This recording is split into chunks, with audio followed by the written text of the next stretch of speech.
They say civilizations fall with time, but this one didn't fade. It drowned. Deep in the deserts of Yemen once stood a kingdom so advanced, it turned barren valleys into gardens. Their people built one of the largest dams in ancient history, a marvel that fed an empire and defied the desert. And then, without warning, it collapsed. The flood that followed didn't just wash away a city, it erased a civilization. For centuries, its story lingered in myth, a cautionary tale of power lost to nature, until modern excavations revealed the ruins of a colossal dam near Marib, a discovery echoing a 1400-year-old verse of the Quran. So we sent upon them the flood of the dam, 34:16. This is episode 4 of our series, where science and history meet knowledge. Subscribe and stay with us, because this story might change the way you see history. Before the world spoke of empires like Rome or Persia, another power reigned in the heart of Arabia.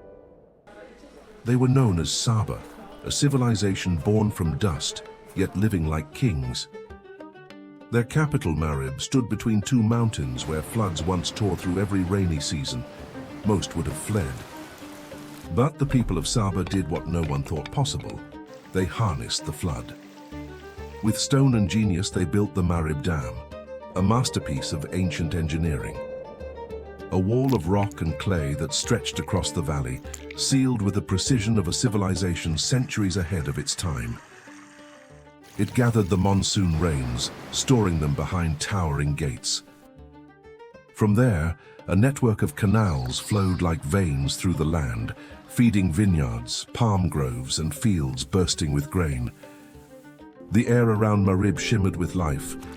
Travelers described orchards so lush that baskets filled themselves as fruit fell from the trees.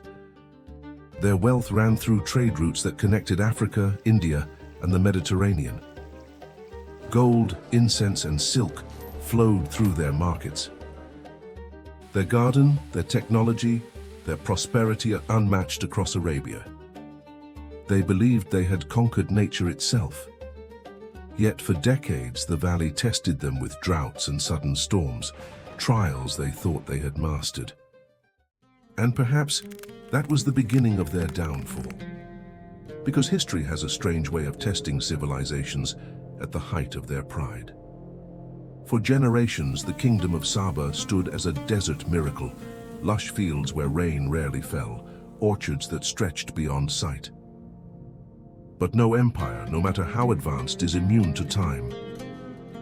It began quietly, a subtle weakening in the dam's foundation. Sand had shifted. Pressure built where once the stones held firm. Engineers inspected the cracks, their torches flickering against the massive stone face. They reassured their kings it will hold, and for a while it did.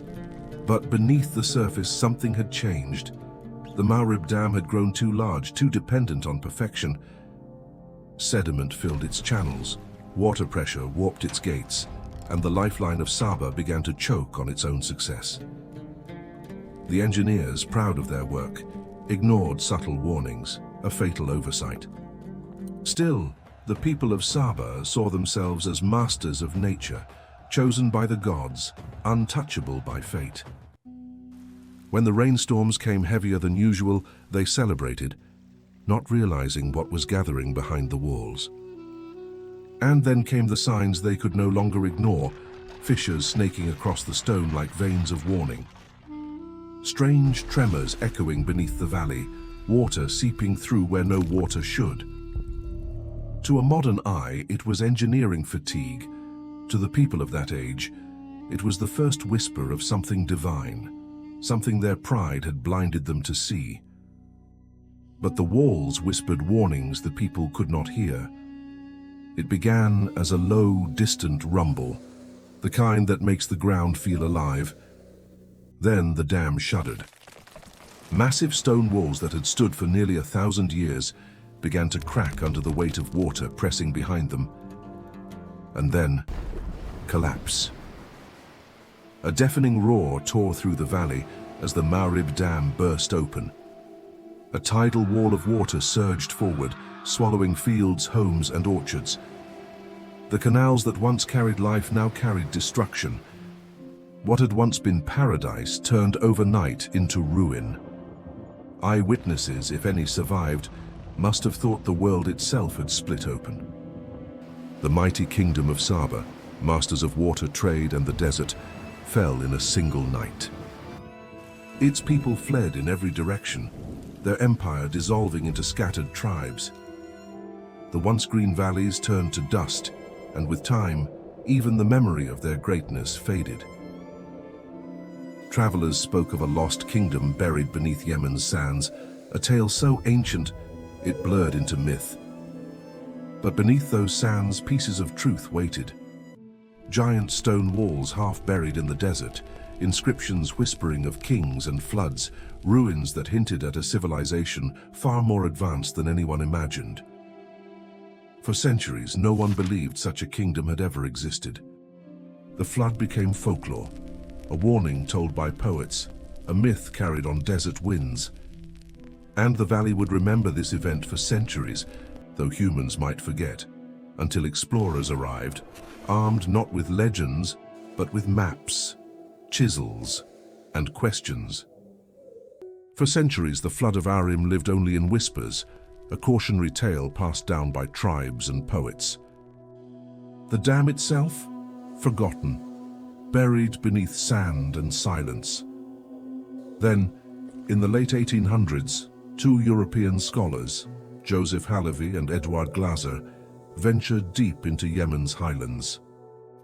Armed with notebooks and curiosity, they traced inscriptions, copied faded letters carved into stone, and realized they stood among the ruins of something colossal. They had found Marib, the ancient capital of the Kingdom of Saba. Their findings stirred interest but also skepticism. Was this truly the site of the legendary flood? It would take another century to find out. In the 1950s, American archaeologist Wendell Phillips led a daring expedition into the region, a journey filmed and later published as Kataban and Sheba. His team uncovered the remains of monumental walls and sluice gates, evidence that this wasn't myth, but advanced hydraulic engineering. Later, modern excavations by German Yemeni archaeological missions, supported by the German Archaeological Institute and Yemeni authorities, mapped the structure in detail. What they revealed was astonishing. A dam nearly 600 meters long, built from massive stone blocks and ancient mortar, an engineering marvel by any standard. Its irrigation network stretched for miles, feeding thousands of acres and supporting one of Arabia's richest civilizations. Satellite imagery and drone surveys now confirm what once was doubted: the outlines of canals, reservoirs, and flood channels still etched into the land. The Flood of Arim was no myth. The evidence of its destruction lies in stone. But modern science wasn't finished. Technology would soon look beneath the sand, revealing not legend, but data, and a disaster written in the earth itself. For centuries, the story of the Flood of Arim was carried by poets and preachers. Now science has entered the valley. From orbit, satellites operated by Airbus DS, CNES Copernicus, and Unitar UNOSAT sweep across the ancient Marib Basin. Through spectral imaging, they detect faint outlines of canals, patterns invisible to the naked eye, tracing the same arteries that once fed the Kingdom of Saba. On the ground, geologists and archaeologists take samples from the cracked basin floor. Sediment cores analyzed by researchers like Dana Peach and his team reveal layers of flood deposits stacked in time, matching the very century-ancient inscriptions mourned the dam's fall.